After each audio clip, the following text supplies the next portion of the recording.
asked them to administer a 20 milliliter dose. All but one of 22 nurses knowingly gave the dose that was double the safety limit. This is a very old study, and guidelines have changed over the years to prevent exactly this sort of blind obedience operating. But Zimbardo documents more recent examples in which people working in hierarchical organizations succumb to the pressure of their superiors, even when they know that what is requested is wrong. Outside of the workplace, the power of authority is more evident in law enforcement. Whenever we have been pulled over by men in uniforms, most of us become obedient. I know I do. In an incredible amount of blind obedience, Zimbardo describes how he serves as an expert witness in one case of a spate of 60 sexual assaults that had taken place in fast food chains across the United States during the 1990s and early 2000s. In a typical scam, the caller called to speak to the assistant manager and then informed him that he was a police officer and that one of the recent employees had been stealing money and concealing drugs. The assistant manager was asked to cooperate by restraining the suspect employee and performing a strip search while the police made their way to the restaurant. Of course, this was not a real police request, but a pervert who wanted the manager to describe the intimate search in detail over the phone. In the case with which Zimbardo was involved, a terrified 18-year-old female employee was stripped naked and then commanded to perform oral sex with another male coworker, simply because they were told to do so by an anonymous phone caller who they believed was the law. Section: The Banality of Evil. Much of the research on compliance and obedience was conducted in a period of history still recovering from the atrocities of the Nazi concentration camps. Ash, Milgram, and Zimbardo were Americans of Jewish descent who wanted to know how the Holocaust could ever have taken place. It was a question to which the world wanted the answer as well. Even today, we still ask the same questions. How can ordinary people perform such extraordinarily cruel acts on other people? Perhaps the Milgram experiments were products of the era, when authoritarianism ruled the day. We're much more liberated today, and wary of the corrupting power of authority in the post-Watergate years. However, in 2007, the ABC News the ABC News primetime TV show in the United States decided to recreate the Milgram study to see whether a sample of 40 men and women would go as far as to administer the highest level of shock. Again, 2/3 of them obeyed a man in the white coat and went all the way to the end of the dial. We are fooling ourselves if we believe we can resist the influence of others. We can all become the instruments of torture. We still question how people can be so evil whenever we hear of another example of human atrocity inflicted on fellow human beings around the globe. One example that was so surprising was the treatment of Iraqi prisoners at Abu Ghraib by U.S. professional soldiers. In 2004, images of naked male Iraqi detainees piled high on top of each other in a human pyramid. We still question how people can be so evil whenever we hear of another example of human atrocity inflicted on fellow human beings around the globe. One example that was so surprising was the treatment of Iraqi prisoners at Abu Ghraib by U.S. professional soldiers. In 2004, images of naked male Iraqi detainees piled high on top of each other in a human pyramid were circulated through the world's press. Alongside their victims, grinning American guards posed with smiling faces and thumbs-up gestures for trophy photographs. The images also showed the psychological torture of hooded detainees balanced on boxes with outstretched arms, who were told that if they fell, they would be electrocuted by the dummy wires attached to their fingers. The prisoners bore a shocking resemblance to those of hooded prisoners in Zimbardo's prison experiment. Other detainees were forced to wear women's clothing or simulate fellatio with other male prisoners. All of these images showed that Abu Ghraib prison, originally used by Saddam Hussein to torture his opponents, continued the tradition of sadistic human behavior under the occupation of the coalition's liberating army. At first, U.S. Army generals dismissed the scandal as the work of a few bad apples, disturbed sadists who had managed to infiltrate the honorable corps.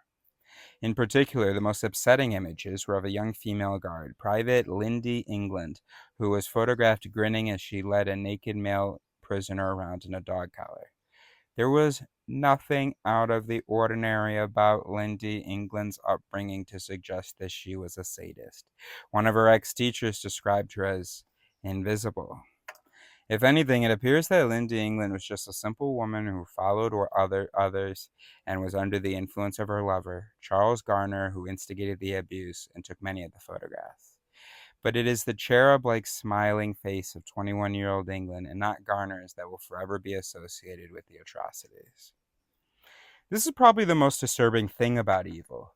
When the philosopher Hannah Arendt was commissioned by the New Yorker to cover the war crimes trial of Adolf Eichmann in the early 1960s, she reported that the trouble with Eichmann and his ilk was that they were neither perverted nor sadistic, but simply terribly and terrifyingly normal. But simply terribly and terrifyingly normal. Seemingly ordinary people had committed extraordinary crimes. It was as if, as she called it, the banality of evil was proof that the self had capitulated to the cruelty that war and conflicts engender, and that people were generally incapable of resisting the will of others. Section: The Human Chameleon. When you consider the power of groups in these studies, it seems unlikely that anyone was totally aware of their behavior in the conformity and obedience experiments of the 1960s and 1970s. People were also probably aware.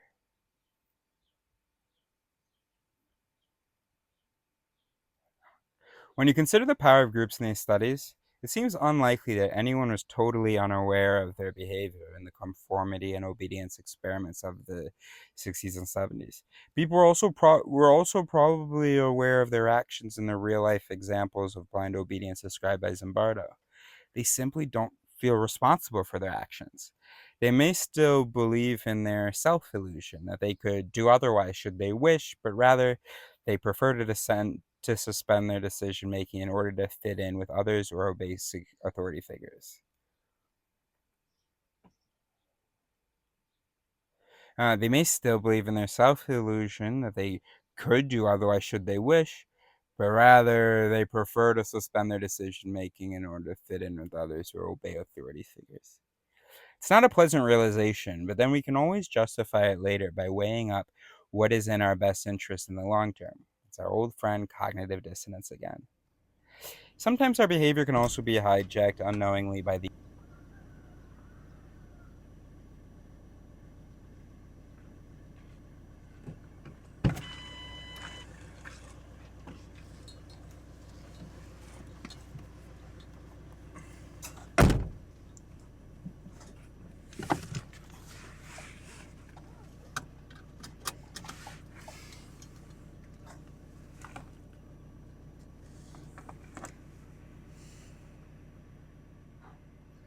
2024 Eckberg 25 Fox D 1732. You're not going to believe what just happened. A friend called. Chat. I begged him a week ago. I was like, please, if we're friends, I need you to reach out and call me. I need people to be able to interact with. And he did it, and that for me that makes it even more nice. It doesn't make it less nice. It makes it more nice. Oh, my friend is in need? Because he has other friends. I don't, but he does. And then next week, I do have another friend. I got a call from another friend from childhood, who I also these are the two guys. I was like, yo, reach out to me. And how reassuring that I can call on these two brothers and they do it, you know. And they reach out and they make time to chat. That's very nice. Okay, so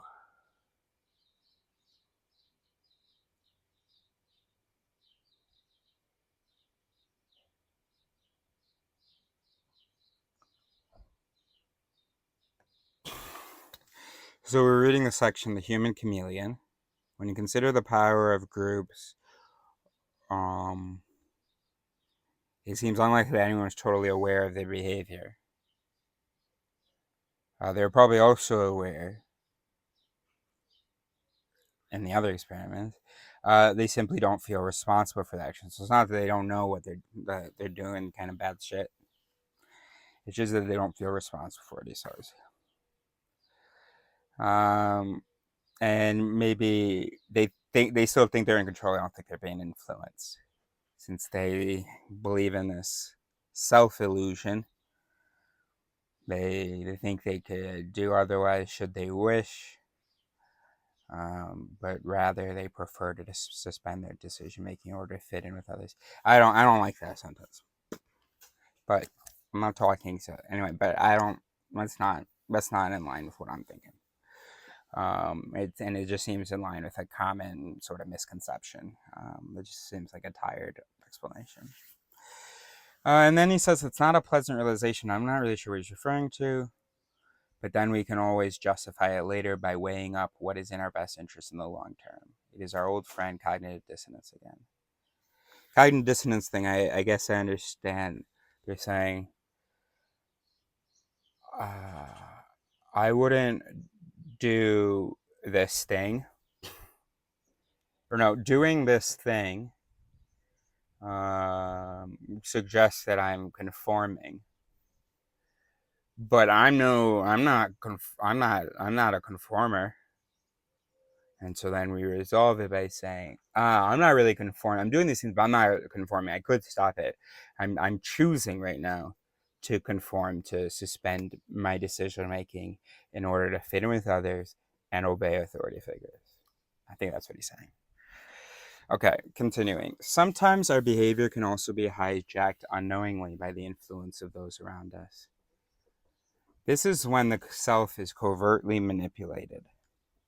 In these situations, we are not even aware that we are being shaped by social influences.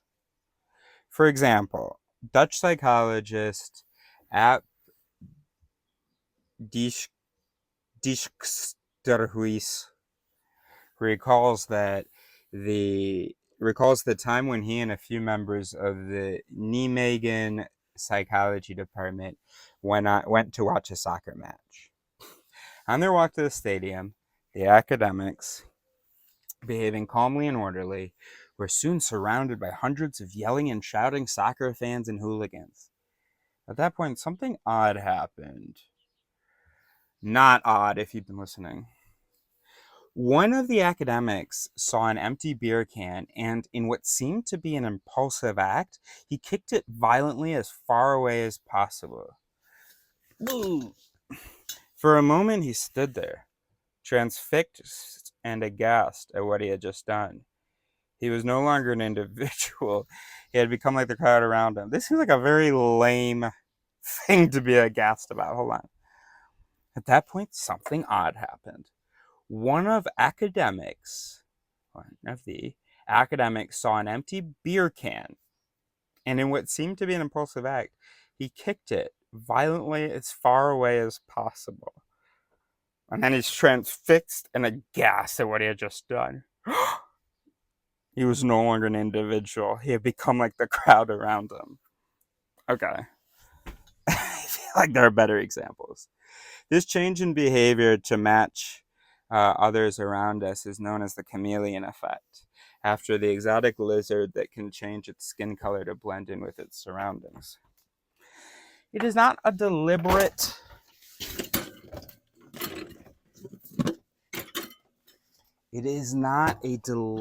effort to change, but rather reflects the automatic way that we mimic others around us.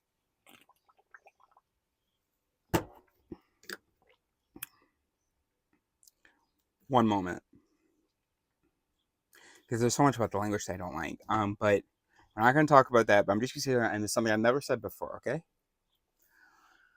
I'm starting to believe in the power of shut the fuck up when you're learning something, as a teacher, um, or like of being strict about what can be said and what cannot be said, and you just trust the teacher. For instance, when I was reading that, I was picturing you or me. I'm talking to someone, and the person I'm talking to, I was picturing saying to them, "It is not a deliberate effort to change, but rather reflects the automatic way that we mimic others around us." And I imagine that the person goes, "Ah, right," because when we don't think, when we just follow our instincts, when we're just being automatic, and it's like, no, shut the fuck up, stop talking like that. You're just not even allowed to, because you can't understand the mind so long as you continue to use language and even kind of schemas that are based on or developed within a misunderstanding of the mind, pre critical recognition, pre real psychology. We've been kind of fumbling in the dark, kind of finding things, but now really realizing what it all means, which is that there's no self, and that we are just parts of the system, and that all this stuff. Um, and you'll understand the danger of saying things like, responding like, "Oh, right," because sometimes we're on autopilot rather than thinking. You understand the danger once you understand the mind, but you won't be able to understand the mind if you keep talking that way. Because there's just too many associations with words like consciousness, autopilot, and so on. Everything is automatic. Everything is dominoes. Um,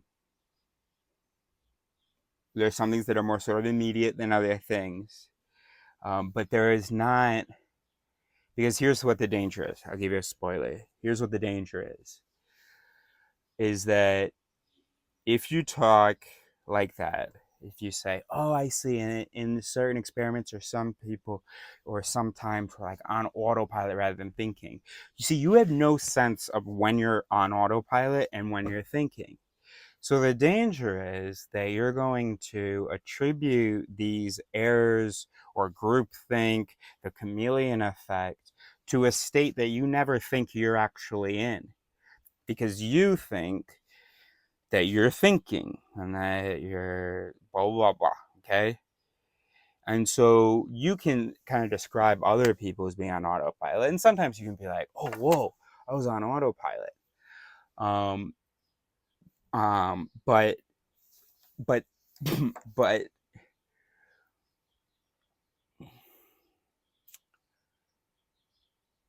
obviously, if I have to scream this, then we're not understanding how much we're on autopilot. In other words, how many of our behaviors and thoughts are not as deep as we thought, are not as thought through as we thought, that all of that's an illusion, that it's just a really complicated autopilot, really. Obviously, we don't understand that. And so I just really don't want to encourage that, which, of course, that is something that I've said. Anyway, so shut the fuck up. And I just think it has to be that way. And yes, I'll get criticism, but I just think it has to be that way. And we can, of course, do a dialysis once that's invented, to discuss whether or not. But let's try it out. I'm gonna try it out on the people around me. Um, I'll ask for consent first, but just listen. If you talk about the mind in a way that's just like fundamentally flawed, and also in a way where I know that with that language you're gonna too quickly dismiss things that are relevant to you, as you're gonna say, "Oh, that's when you're on autopilot and you're not thinking." And everybody's always describing other people. They don't think critically. Like, what are you doing? I don't see you out here with pen and paper organizing premises and conclusions and researching. What do you mean they're not thinking critically? I don't honestly I can't even understand your perspective, but I've had enough experience to know Anyway, so just shut the fuck up. Leave it at this sentence. It is not a deliberate effort to change, but rather reflects the automatic way that we mimic others around us. Do not dismiss it as, oh, that's when people are on autopilot, okay? Take it more as your process. He's saying it's automatic. It's not the autopilot system. It's that he's saying your system is autopilot, okay? It is not a deliberate effort to change, but rather reflects the automatic way that we mimic others around us. This can be anything from simple postures, expressions, and gestures to more complicated patterns of behavior such as speech or moods. Simply the way we move about can be influenced by others without us even being really aware. The brain's mirroring system that is activated during our own movements can also be triggered by the goal-oriented actions of another when we observe him or her performing the same goal. These mirror neurons provide a convenient way of mapping behaviors of others directly into our own brains through a process much like resonance. It's like when you are in a guitar sales room. If you strike the G loudly enough on one guitar, all the other G strings on all the other guitars will eventually drop what? What?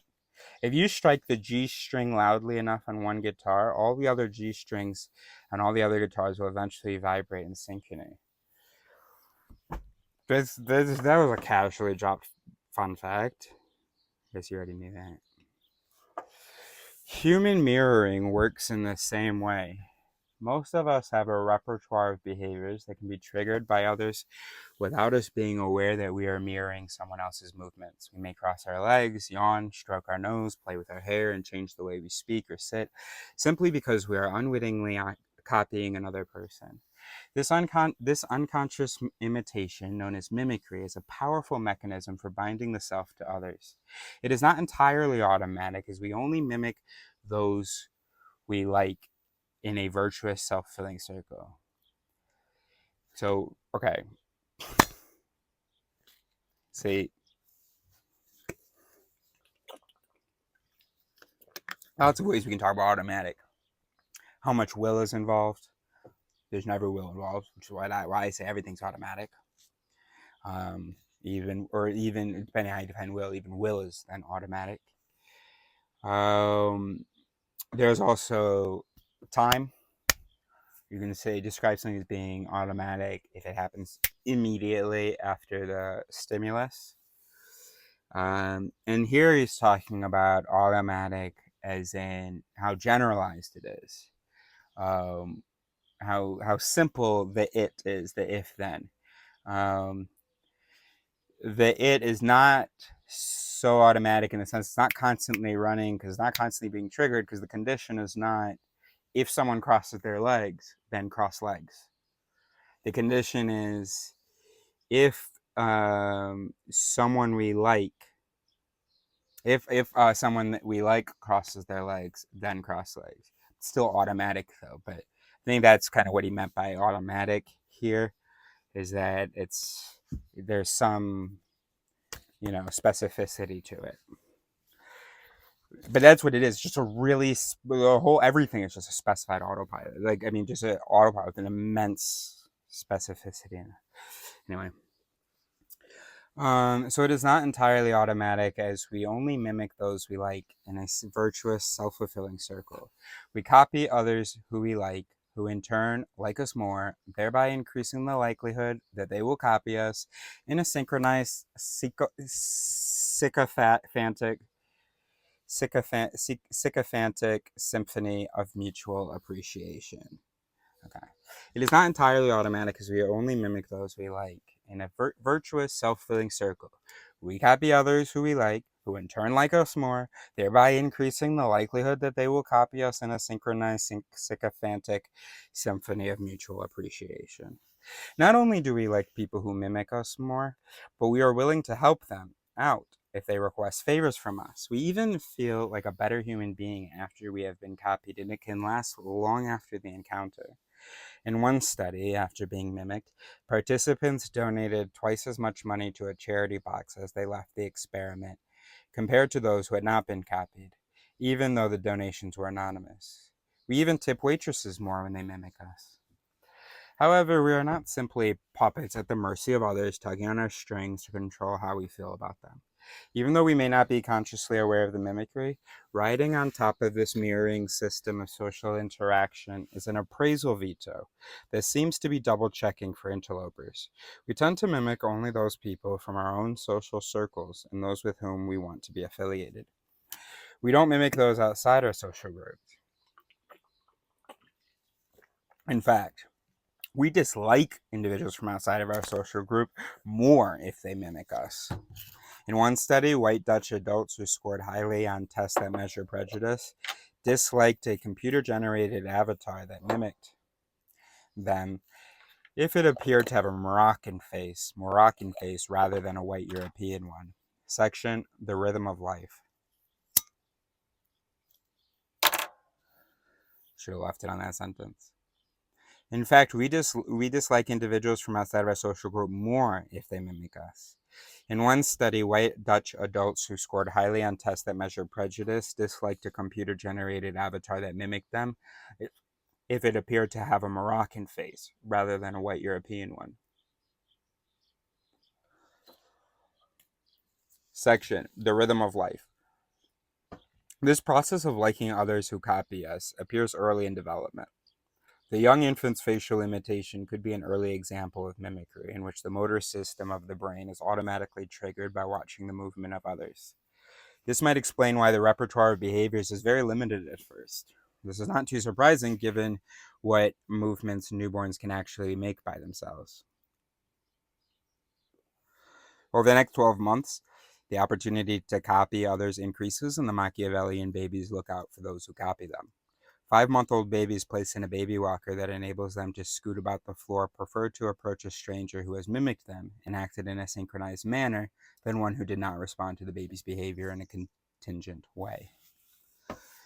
Sometimes it is not only the lack of mimicking that puts babies off, but the timing and amount of effort. Mothers with postnatal depression can have either very flat, emotionless interactions with their babies or go over the top with an exuberant flurry of attempted interactions. Either way, 2-month-old babies prefer the more measured and synchronized interactions. Synchrony seems to be an important characteristic of social interaction. Turn-taking is essential during conversations, as anyone listening to a radio interview knows that not everyone can be heard at once. We have to take turns during communication. Again, these patterns are established early in development. As mothers breastfeed their infants, they instinctively know how to synchronize their movements and baby talk to fit with their child's sucking patterns, which come in bursts and pauses. Synchrony of movements and timing continue to influence the nature of social interactions throughout our lives. Children must learn to take turns and control their impulses and urges. Routines are learned that emphasize the importance of coordination with others. Those who fail to develop control of themselves in the presence of others are said to be out of control. All the institutions that make up our societies, schools, churches, and armies, thrive on synchrony to solidify ties between their members. Dancing and singing are synchronized activities that depend on timing to be pleasurable.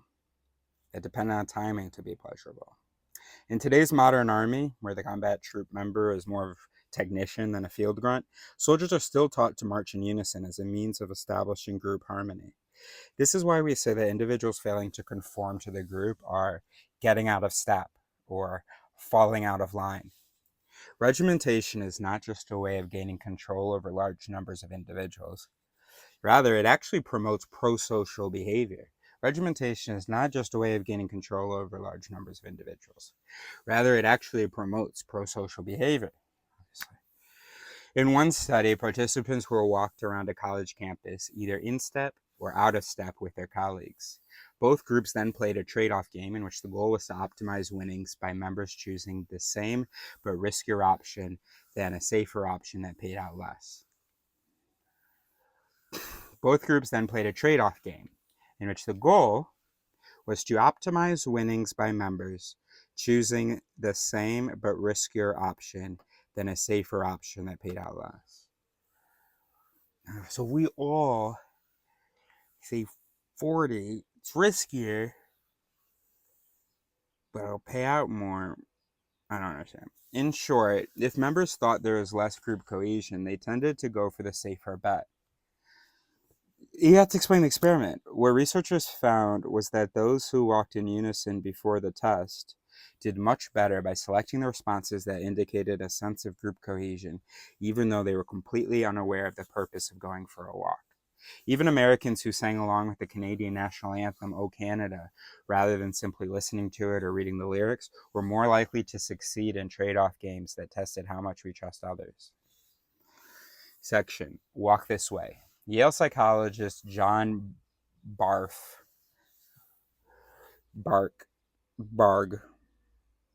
has shown that these chameleon effects can operate simply by reading about the attributes of others. This is priming. A lot of priming stuff has been, I guess, called into question because of the replicability crisis, whatever. It's not my business. Priming is real. This is priming, which reflects the way that the circuits of the brain that store related information can be influenced by external events. This is priming, which reflects the way that the circuits of the brain that store related information can be influenced by external events. For example, when students were asked to unscramble sentences that contained words, this is the experiment that Pinker was like all condescending about. I'm still gonna read it. Or another one he was, I think. For example, when students were asked to unscramble sentences that contained words related to being elderly, such as forgetful, retired, wrinkle, rigid, traditional, bitter, obedient, conservative, knits, dependent, ancient, helpless, gullible. They left the experimental room walking like an old person. They were slower and frailer. If they read sentences that contain words related to being rude, such as bold, bother, disturb, intrude, annoyingly, audaciously, brazen, impolitely, infringe, obnoxious, they are more likely to interrupt a conversation than were students who had read polite words. I think I remember that, how they tested that. It doesn't tell us whether the experiment was good, because if a replicability crisis is a replicability crisis, but there were two experiments. So like the subject had finished whatever task they had to do, the unscrambling of sentences, and was now just waiting for the experimenter to like tell them what to do next or let them leave or whatever. Except the experimenter is fucking talking to a colleague, chatting away. And I guess students who had read these words interrupt the conversation more quickly than students who hadn't. These influences of external events work because the mere exposure to words triggers thought that for a moment can influence our behaviors. Of course, why couldn't it? It is not only actions. Even our general knowledge can be primed to be better or worse. If you are asked to imagine what it must be like to be a professor for 5 minutes, then you will perform better on Trivial Pursuit questions than if you imagine being a soccer hooligan. Claude Steele, one of the most prominent African American psychologists, has been looking at how stereotypes distort behaviors. White students primed to think about being Black African Americans responded with hostility when asked to repeat a task they had just completed, indicating that negative stereotypes can be triggered in the same manner. Ooh, wow. Imagine they even did a little voice. Whatever. Just listing your race can influence the way you perform on a task. When asked to list their race before taking an IQ test, African Americans did significantly worse than if they'd not been asked. I think I've been doing a very good job. I've broken my promise to you, and I apologize, but I've been doing a very good job. When I was like 30 years old and in a freshman biology class, I'm exaggerating a little bit, I was like 25, but I was in a freshman biology class. We all did these presentations about some research at the university. And this one group had chosen this Alzheimer's researcher. And they asked him why he'd only use white males. And so they're giving us the presentation, and we're learning about this conversation through their presentation. And they said, yeah, so we asked the researcher that, and he explained that African Americans have lower cognitive ability than other ethnicities. I was like, oh damn. And nobody bat fucking eye. I spoke up, and I was shocked. How was nobody? I mean, it's like 2015. Not to say, oh, we're in the future, but to say, it's trendy to like get mad about this. Everybody was silent, except, I mean, like, kind of arguing with me. Oh, that's what the researcher said. There's no way the researcher said that in 2015. There's no way that he would say that to some freshmen. Even if that were true, there's no way. Anyway, critical recognition, man. When asked to list their race before taking an IQ test, African Americans, end of the story, I contacted the lecturer because this was in a lab section, so it was just with the TA. Contacted one of the lecturers, told him the story, and then we did a presentation for those kids. I gave a presentation on bias, basically, and how dangerous a statement like that is, because once that's in there, the brain loves categories, and categories that it doesn't have much experience with. It's hungry for adjectives and things, and that is just gonna, anybody who's ever heard about racism is, oh, so it's true after all, okay. And so I was, is it true after all? They're dumb, okay. He did his lecture on historical racism, so like the differences in education, because this was an Alzheimer's research, so the subjects were in their 70s, and so when they were younger, there were enormous differences in nutrition, education, access to this, that, and the other. So even if those were the results, it doesn't actually mean that the group has lower cognitive abilities. It's just that group tested lower. That group, blacks, tested lower in that time, and that's because of context. Critical recognition, man. These priming effects can even be triggered unconsciously through mimicry by others. For example, in mathematics tests, there's a racial stereotype that Asian Americans do better than Caucasian Americans, who do better than African Americans. To see if the stereotype could be triggered by mimicry, Asian American, African American, and white Caucasian students were asked to take a mathematics test. Before they took the test, each one sat in a waiting room where there was another student of the same ethnic background who was also taking the test. The other student was in fact a Confederate of the experimenters, and had been instructed to either mimic or not mimic the real subject. When there was no mimicking, all three groups performed equally well, showing that the stereotype was not activated.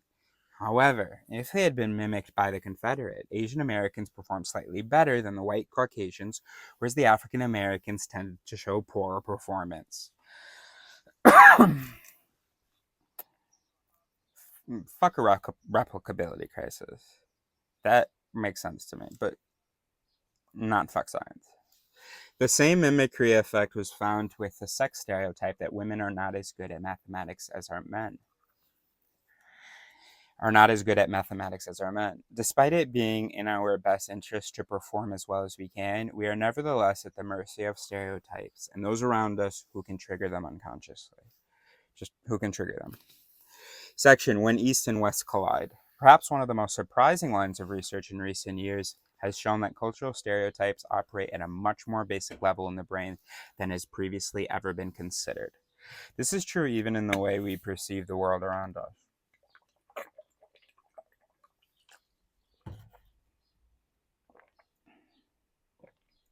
For example, For example, it is often assumed that while people around the world may have different preferences and tastes, when it comes to music and art, we all have essentially the same brain. When someone in Beijing hears Mozart, they hear the same music as someone from Boston. When someone from Tokyo looks at a painting by Magritte, they see the same image as someone from Tennessee. They may not agree about whether they like the work, but they have the same perceptual experience. But is that really true?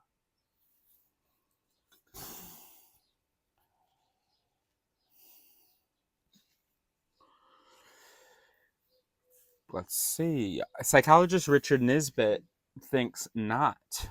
He has accumulated a vast body of. I've read this. He has accumulated a vast body of evidence to show that cultures can shape the way we literally perceive the world and ultimately the way we think about ourselves. In his book, The Geography of Thought, Nisbet argues that cultures influence not only the way we process the world, but also the way we interpret it. He draws a sweeping dividing line between Eastern and Western cultures and argues that peoples from the East tend to see and interpret the world in a holistic or collectivist manner, noticing connections and patterns between everything. People from the West, on the other hand, tend to be more focused on the individual objects in the world. Admittedly, we must bear in mind that here, West usually means US students, whereas East, no quotes, I guess, typically means Japanese and Chinese students.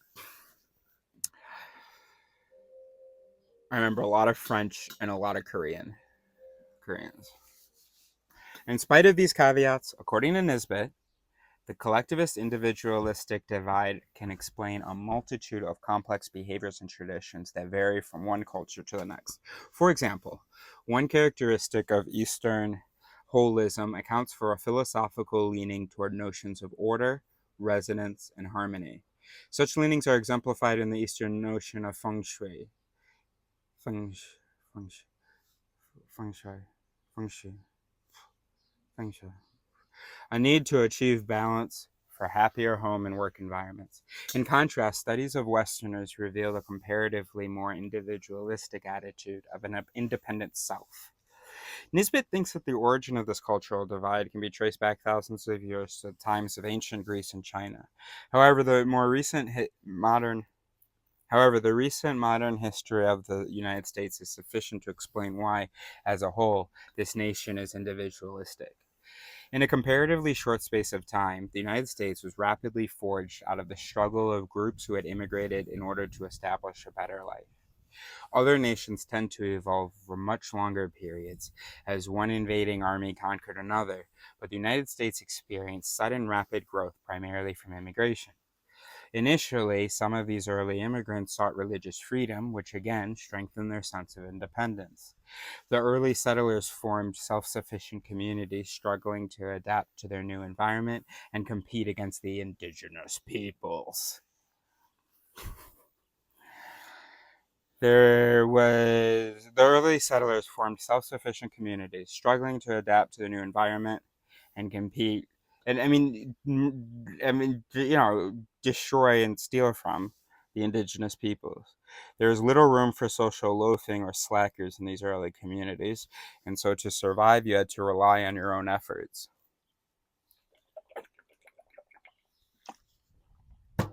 In many ways, the notion of individualism and independence have been branded into the American psyche.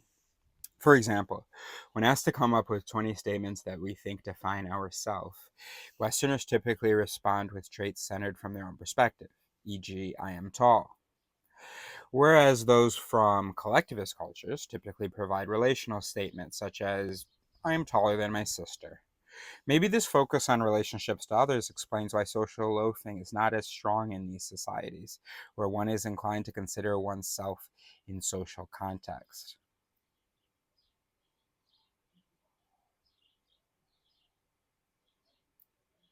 What? There was little room for social loafing or slackers in these early communities, and so to survive you had to rely on your own efforts. On the other hand, maybe this focus on relationships to others explains why social loafing is not as strong in these societies where one is inclined to consider oneself in social context. What is most remarkable about the work coming out of this field of cultural psychology is that individuals from the East and West not only describe themselves differently, but may in fact see the world differently. For example, study the diagram in figure 6.2 and concentrate on the figure on the far left. You have one of two tasks. Either draw an identical line of the same length independently of the frame, absolute, or draw a line of the same relative length to the frame dimension, relative. The correct solutions are on the right. Okay. All right.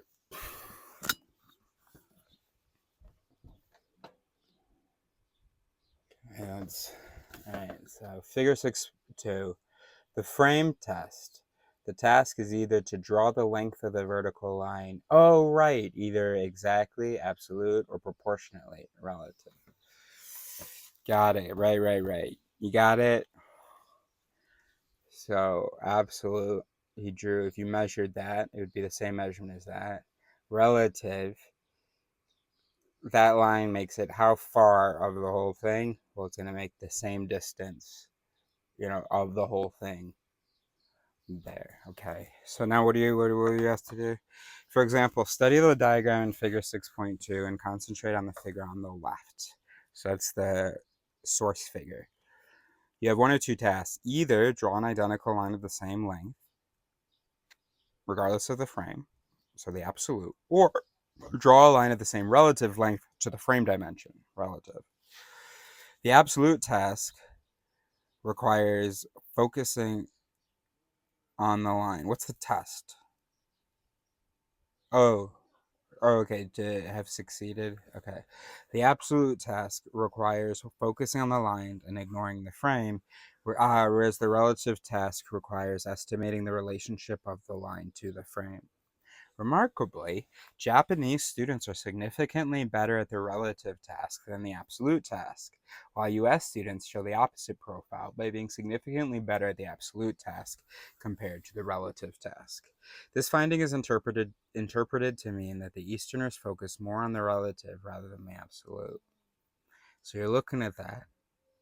You're Eastern, an Oriental, and you go, all right, I got to draw the absolute. I'm going to draw the absolute.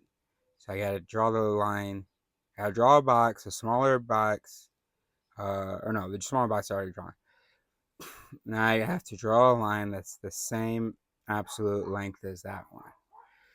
But there's a whole bunch of its. So that's the mission of one it. But there's a whole bunch of other its that keep talking about the frame. So then what he ends up doing is not a good, absolute copy. It's closer to it comes short because he is so influenced by the context. I mean, by the relationship. Okay, this finding is interpreted to mean that the Easterners focus more on the relative rather than the absolute. But this difference does not exist in the youngest children who have been tested. Below 6 years of age, both Eastern and Western children show the same pattern of finding the relative task much easier than the absolute task. It's only after schooling begins that the typical switch in thinking styles between East and West starts to appear. Well, the East just stay on the relative train. And Western, and so we learn. That's so interesting. So we learn. It feels so natural, but we learn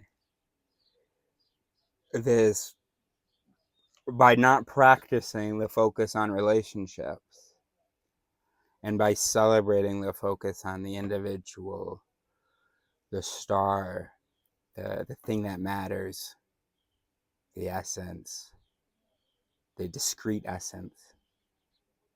And so then we unhabit those its that are processing the relationship, and we habit the its that are focused on categorical objects and independent. Wow. Alright, I'm trying to highlight it. That's what I'm trying to do.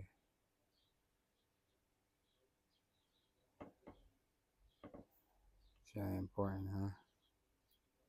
What do I do? Note? No, I want to type it. Our cultural upbringing can even influence how we watch a movie. In one study, Japanese and US students watched an underwater scene with various fish and plants. Students from the United States could. Alright, so fish and plants. You with me? They're watching an underwater scene. Now, the students are watching an underwater scene of various fish and plants. Students from the United States could recall information about the large fish, whereas Japanese students recalled more. Students from the United States could recall information about the large fish, whereas Japanese students recalled more detail about the background and the relationship between objects. When presented with a recognition task in which individual fish were presented alone against the original background or a different background, US students recognized the fish irrespective of the background, whereas the Japanese students were thrown by the absence of background or the presence of a different background. In another study, using a different Eastern population, US and Chinese participants watched movies of a shoal of fish with one fish. That means like a school of fish. Don't tell me school is spelled shoal. Of a shoal school of fish, whatever, of a school of fish, of a shoal of fish with one fish swimming out front that could be interpreted as either leading the shoal or ostracized by the other fish. US students thought the lone fish was more likely to be leading the shoal, whereas Chinese students interpreted the movie as the lone fish being rejected by the group. Man, that Nisbet book.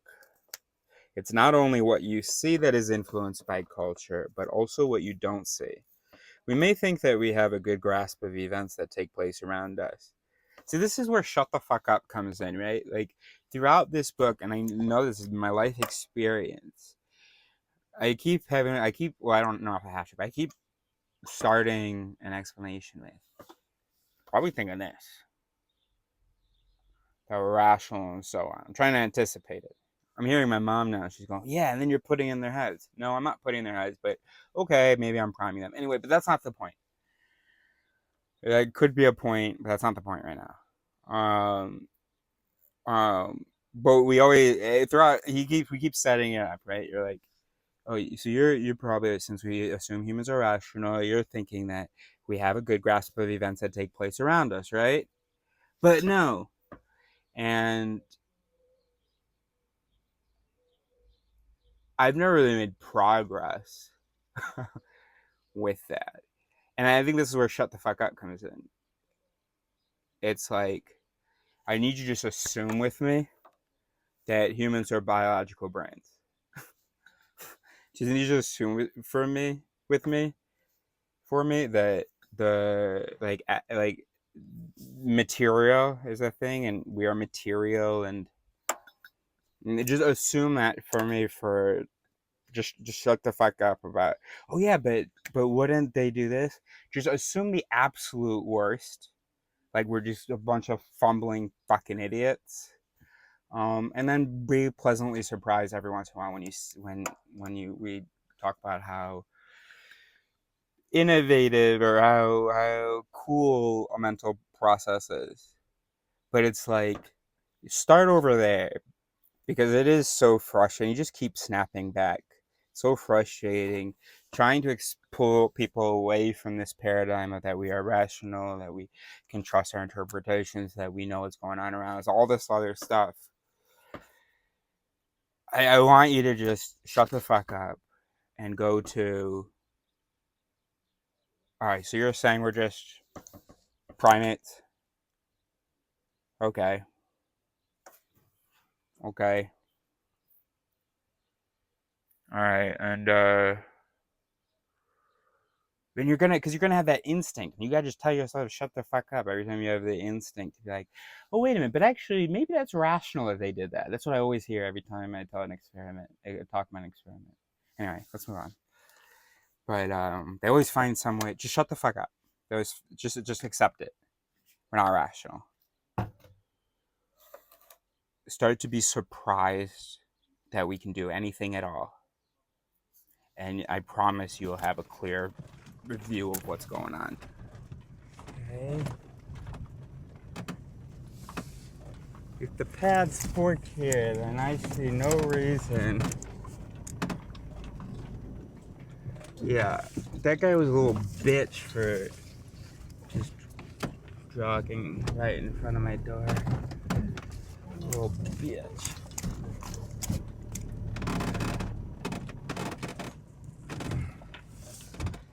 They are absolutely fine. 20, anyway, Echo 25 Foxy 1820. Okay. Yeah. Shut the fuck up is going to be a new policy.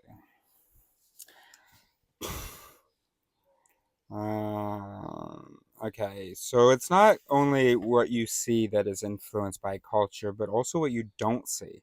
You may think that we have a good grasp of events that take place around us, but unless we pay special attention, we often miss conspicuous events. This happens in spot the difference puzzles. Take a good look at the two, and now you're saying, "Oh, I'm so good at about." Okay, sure, I just had the same thought. Just shut the fuck up. Let's just shut the fuck up. Take a good look at the two pictures in figure 6.3. Something is different between them. Answer at the end of the chapter. Figure 6.3. Nothing jumped out at me. All right, being honest with you. I honestly thought this was going to not go well, that something was going to jump out at me. I'm looking at it with you now. Oh, I got it. Okay. But unless we pay special attention, okay? Figure 6.3, change blindness. Individuals from Eastern cultures tend to notice changes faster. Our inability to notice changes between the images is called change blindness. Okay. The more interesting change, hold on.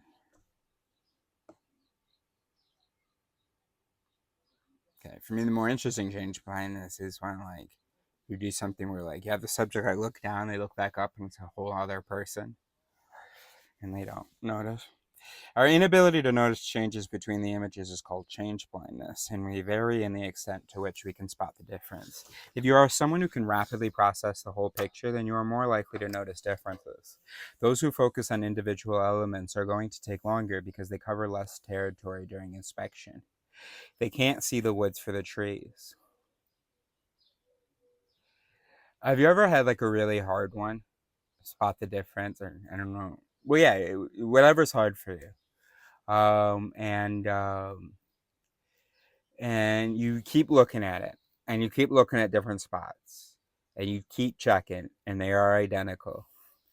And there's this like really weird moment where it's like a moment of critical recognition where I like, and it's like this, it's weird. It feels like my vision feels weird. You feel like you're not seeing reality.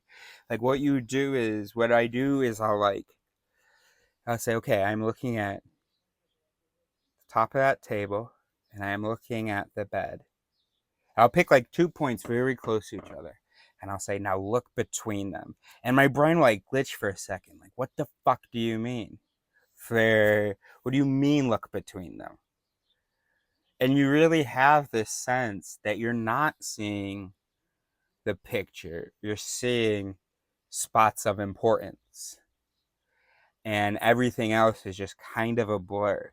Like you don't literally see a blur, and it's like almost trying to go cross-eyed, like trying to see between 2 points of importance and feeling yourself sort of glitch and how unnatural it is to try to pay attention to an area that you don't think is important, but you're forced to look there because you couldn't find anything in the points of importance.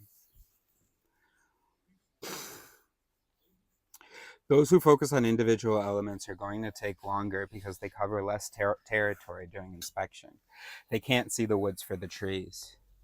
It turns out that Westerners are much slower on measures of change blindness than Easterners, who are quicker to spot the difference. The Easterners are considering more of the picture rather than focusing on individual elements. In fact, measurements of eye movements indicate that Easterners make more eye movements and spend less time dwelling on individual